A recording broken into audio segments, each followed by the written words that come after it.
Formalin বিরোধী অভিযানের প্রতিবাদে রাজধানীর ফল ব্যবসায়ীরা দোকানপাট বন্ধ করে অনির্দিষ্টকালের ধর্মঘট করছেন। এদিকে ধর্মঘটে কড়া প্রতিক্রিয়া জানিয়ে ঢাকা মহানগর পুলিশ কমিশনার বেনজির আহমেদ বলেছেন, ফরমালিন বিরোধী অভিযান অব্যাহত থাকবে। রাজধানীর ফলের বাজারে ধর্মঘট, বেচাকেনা বন্ধ।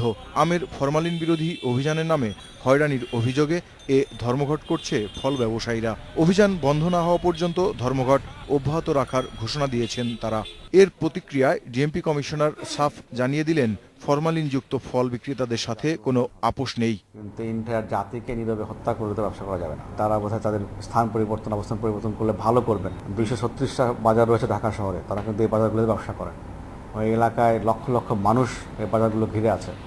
বেশি উৎপাত করলে কিন্তু জনগণ বিরক্ত হতে পারে। বিরক্ত হলে কিন্তু এই সমস্ত লোকে তারা খুঁজে খুঁজে বার করবে।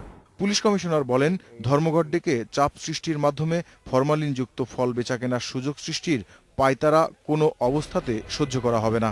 বিদেশি ফল দেশে ঢোকার আগেই পরীক্ষার উদ্যোগ নেওয়া হচ্ছে বলেও জানান তিনি। আমদানি হয় তখন ল্যান্ড পোর্টগুলোতে এবং এয়ারপোর্টগুলোতে এই পণ্য খালাসের পূর্বেই এই পরীক্ষাটি সম্পাদিত হয়।